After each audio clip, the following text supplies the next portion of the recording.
Salut tout le monde, salut, ravi de vous retrouver les potos. Moi je suis content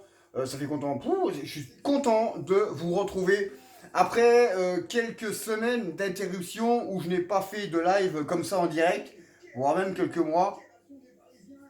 Donc voilà, donc moi je suis bien content de vous retrouver pour ce live. Et on va parler de choses et d'autres, on va parler du PSG, on va parler un petit peu de la globalité du foot, un petit peu. Donc c'est une nouvelle année qui commence, donc je souhaite encore une très bonne année à tous ceux qui verront cette vidéo tout simplement. J'espère que ça vous sera utile et j'espère que vous aurez une très belle année. En tout cas, je vous le souhaite tout simplement. Donc n'hésitez pas toujours à venir me soutenir, hein, si vous voulez venir me rejoindre donc, sur cette chaîne YouTube. Eh bien, abonnez-vous, mettez la cloche, mettez un pouce, des commentaires, tout simplement. Et on fera grandir la chambre, on fera grandir la chaîne tous ensemble. Donc je fais aussi un coucou au groupe Paris à vie, tout simplement. Donc salut les potos. Alors naturellement, pas pour tous, parce que sur ce groupe-là, il y a énormément de footix. Donc je ne vais pas revenir là-dessus, mais je fais un coucou aux autres, tout simplement, aux vrais supporters. Donc, salut les gars, et puis pareil, hein, venez me rejoindre si ça vous plaît ce que je vous fais. Venez me rejoindre sur la chaîne YouTube, c'est gratuit, il y a plein de cadeaux à gagner. Donc, venez avec nous, la faire grandir, abonnez-vous à la chaîne et ça fera toujours plaisir.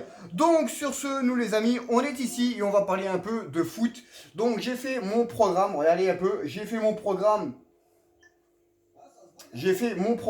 tout simplement de ce qu'on va parler tout simplement. Alors, pour le premier thème, eh bien, on n'a vraiment pas de chance. Franchement, on n'a vraiment pas de chance. C'est que notre entraîneur, eh bien, il a le Covid. Eh ouais, notre entraîneur, il a le Covid. Donc, c'est vraiment un peu. Ce club-là n'est pas comme les autres. Voilà, ce club-là n'est pas comme les autres. Moi, j'arrive pas à comprendre que. Après, j'arrive pas à comprendre. Ça peut arriver à tout le monde. Voilà, ça peut arriver à tout le monde d'attraper cette merde-là. Entre parenthèses, si elle existe, vraiment. Ah ben, on va pas revenir dans les détails. Mais c'est quand même bizarre. C'est incroyable quand même que ce club n'est pas comme les autres. On est vraiment des malchanceux, des poissards, et il y a toujours un truc qui se passe au PSG. Voilà, c'est quand même incroyable. Pourtant, dans la conférence de presse que j'ai regardé tout à l'heure, tout se passait plutôt correctement. Peut-être que il a été, comment dire, il a su peut-être après hein, la conférence de presse. Donc voilà, donc demain, eh bien, demain, cet après-midi, plutôt, parce que vous aurez la vidéo dans le samedi, eh bien, on n'aura pas l'entraîneur sur le banc, donc les adjoints, tout ça, eh bien, ils prendront l'équipe en main, et puis on verra bien un peu ce qui va se passer. Donc les amis, deuxième point, donc le PSG. Donc le PSG, moi, pourquoi on n'a jamais eu un grand entraîneur au Paris Saint-Germain? Eh bien, tout simplement parce que je dis pas que le club c'est une dictature, c'est Doha qui décide et c'est eux qui dictent la loi en disant ouais en conférence il faut dire ça, il faut dire ça. Tout ça parce que on a les deux meilleurs joueurs du monde, moi en tout cas dans les quatre et encore, hein, parce que bon, Neymar, bon, il porte quand même ses couilles avec le PSG quand il faut. Hein, il a fait un très gros match contre l'Atalanta de Bergame. Il porte ses couilles contre Dortmund, contre Manchester United. Mais on reviendra sur lui un peu plus tard. Par contre, pour Mbappé, bah lui, on le voit pas. Hein. Franchement, là, en ce moment, c'est une catastrophe. Il est inutile, il est mauvais, il a attrapé le melon, pas possible comme ça. Donc, on en reviendra un peu plus tard. Donc voilà, donc c'est vrai que ce que je comprends pas, c'est que ce club ne fait pas tout comme les autres. Et on a discuté hein, avec beaucoup de personnes. Eh bien, il y en a qui pensent que ça vient d'au-dessus. Ouais, tu peux pas mettre Mbappé, tu peux pas mettre Neymar sur le banc parce qu'il coûte cher.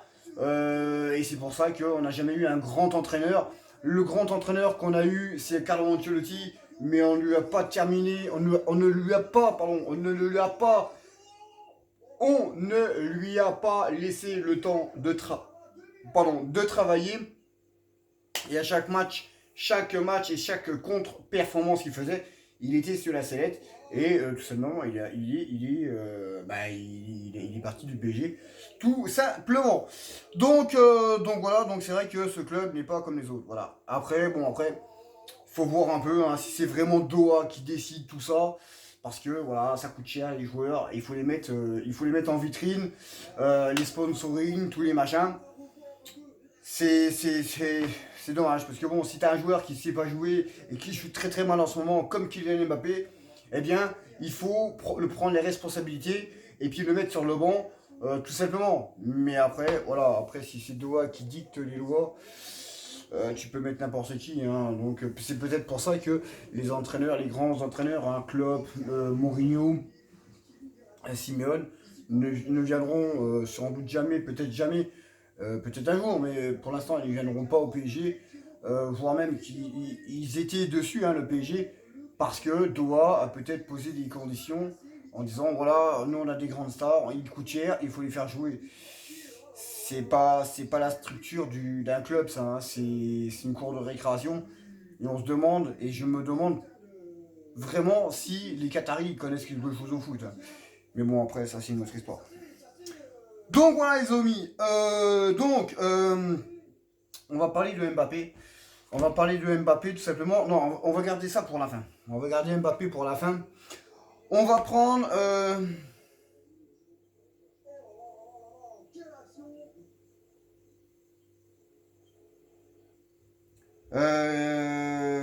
qu'est-ce qu'on pourrait prendre?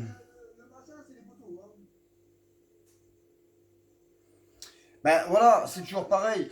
Après, pour en revenir un peu à la chose que j'ai dit tout à l'heure, ouais, c'est des grands joueurs, donc il ne faut pas les mettre sur le banc, c'est interdit. Mais quand tu vois Kerrer qui a coûté 40 millions d'euros à peu près à Schalke,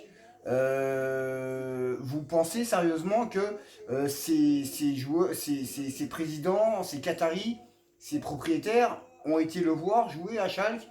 Il y a que l'autre Bosch, hein, il y a que Tourelle hein, qui l'a vu jouer. Hein.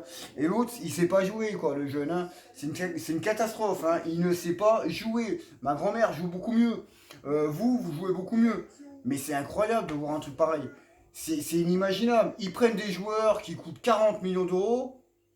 Et puis le gars, il met pas un pied devant l'autre, quoi. C'est pitoyable. Lui, Kurzawa, il fait quand même ce qu'il peut. Mais c'est pas ça.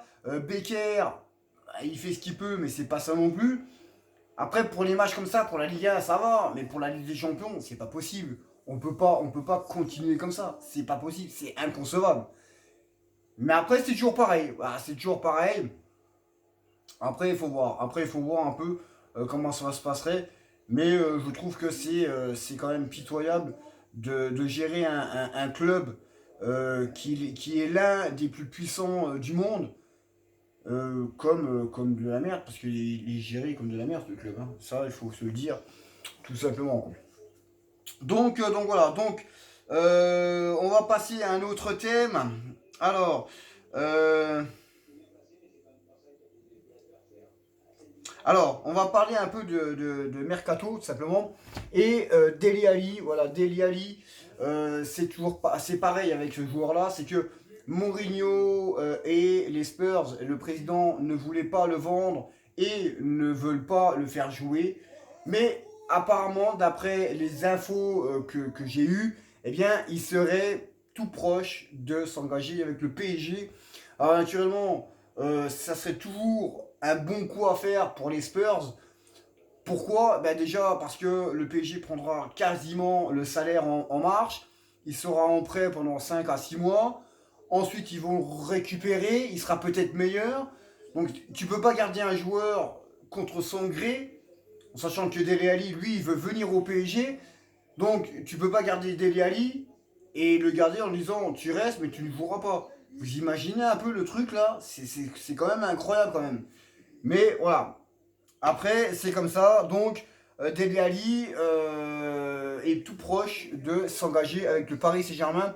Alors, naturellement, on va attendre un peu ce qui se passe et on verra bien plus tard On verra bien plus tard. Après, je pense pour moi que c'est une bonne recrue quand même. Pochettino, il pourra le remettre dans le bon bain, ce qu'il a eu à Tottenham. Donc je pense que ça peut faire un peu comme Icardi, tu vois. Même si Dele Alli, ça fait un bout de temps qu'il n'a pas joué, je pense que c'est pas un abruti, il a du ballon dans les pattes quand même. Et je pense qu'avec un entraîneur qui connaît et qui l'apprécie beaucoup, je pense que son adaptation à jouer avec le PSG, même pour 6 mois, eh bien je pense que ça devrait aller assez vite. Donc les potos, on va passer à une autre info transfert. Au cas où Mbappé devrait partir.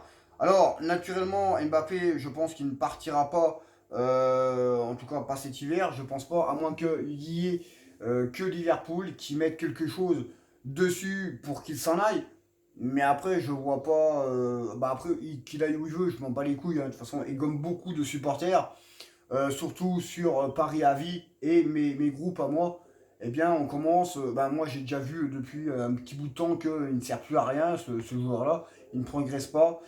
Est-ce que Mbappé va écouter Pochettino et est-ce que Pochettino va lui faire changer d'avis et va lui faire progresser?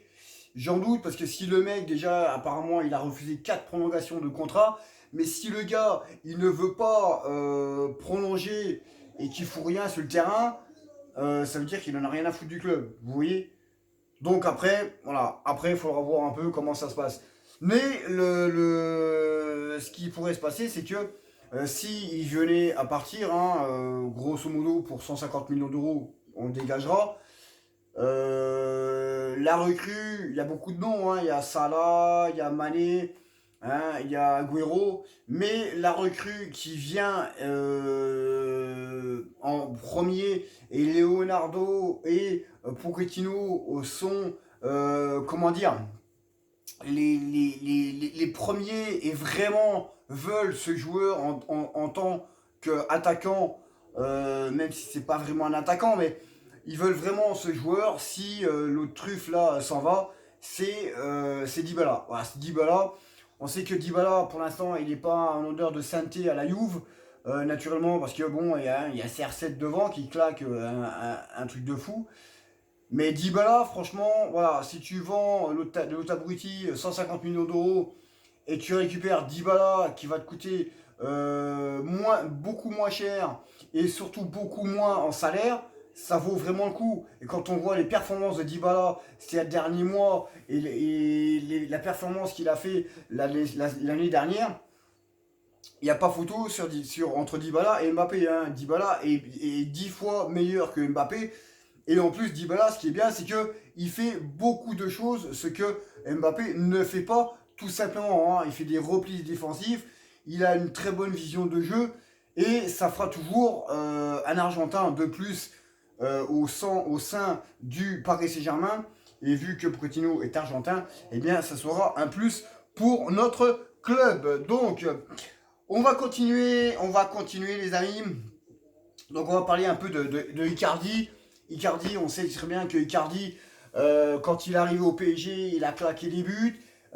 Si tu lui donnes des ballons, bah, il te les claque, naturellement.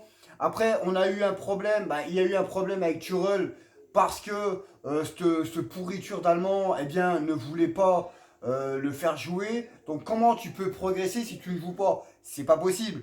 Donc, c'est Thuram qui a tué Icardi pendant des mois et des mois, tout simplement. Et Pochettino est arrivé. Déjà, ce qu'il faut constater, c'est qu'il n'y a eu aucun blessé. Ça, c'est déjà bien. Le fond de jeu est beaucoup mieux, hein, même s'il a fait 3 matchs.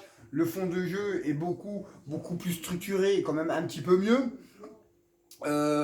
Même si contre Marseille, ça n'a pas été flamboyant, mais on voit que la patte commence à prendre tout doucement. Enfin, j'espère.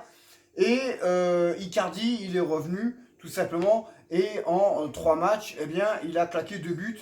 Et l'instinct du tueur est revenu tout simplement. Donc c'est pour ça que quand on compare Mbappé qui fait des matchs ou qui se dribble tout seul ou qui n'est pas capable de faire ses passements de jambes, pardon, parce que tout est téléphoné maintenant et tout le monde le sait comment il joue.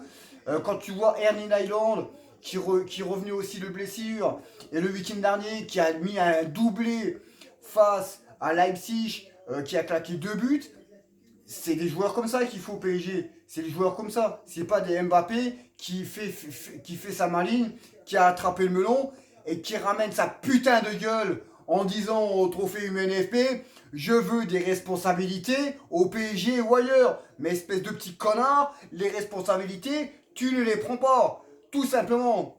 Donc, voilà. C'est comme ça. Et c'est pas autrement. Voilà, 150 millions d'euros au premier pigeon qui le vaudront. Et puis, on prendra des vrais joueurs qui se mouillent sur le terrain, qui mouillent le maillot sur le terrain, tout simplement. Donc voilà les amis.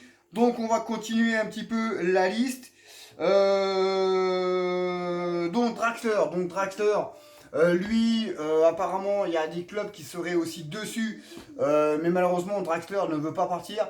Vu le salaire qu'il a, et personne ne pourra payer son salaire autre part que du PSG. Donc, il va tout simplement rester au PSG jusqu'à la fin de son contrat. Et il partira pour 0 euros. Encore ce cas-là a été mal jugé, a été mal construit, mal géré tout simplement. Et on va perdre encore un joueur, même si bon, ben, c'est un joueur, il a fait des bonnes choses au début, mais maintenant c'est une catastrophe. Eh bien, on va perdre un joueur qui partira pour 0 euros. Et nous, on aura 0 euros dans les caisses. Et ça, c'est vraiment pitoyable de ne pas savoir gérer des cas pareils. Donc voilà. Donc, ben, je pense que c'est déjà pas mal. Hein. Je pense que c'est déjà pas mal, ces petites vidéos. Donc j'espère que ça vous aura plu, cette petite vidéo. En tout cas, moi, ça m'a fait plaisir de vous faire plaisir. Vous pouvez venir en parler, mettez des pouces, des commentaires, abonnez-vous à la chaîne. Et si vous voulez venir discuter, eh bien, il n'y a aucun problème. Donc sur ce, les amis, je vous laisse. Passez un très bon week-end, parce que vous aurez la vidéo, il sera samedi. Passez un très bon week-end. Et nous, on se retrouvera dès ce samedi. Alors, il y aura aussi une vidéo hein, pour le match de Angers-PSG. Il y aura un débrief, tout simplement.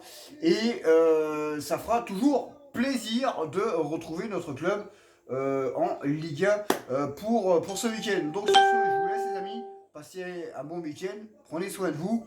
Et encore une fois, meilleurs vœux à tous et à toutes. Salut!